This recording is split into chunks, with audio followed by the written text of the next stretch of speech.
kiideldakse sellega, et no bürokraatiat me ei armasta, sest meil on kõik digi. Aga noh, see digi tegelikult võimaldab ka bürokraatial inimeste üle valitseda ja siis no ühesõnaga see ongi see kõige hirmsam asi tegelikult.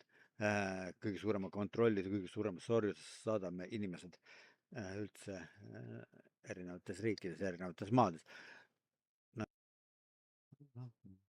no nii, Eestis kiputakse niisugustel puhkudel rääkima, teatavad ametlikud teatavad politseinikud või ma ei tea, kes noh, ühesõnaga kipuvad niimoodi rääkima, et riigiga ei jamata, eks ole.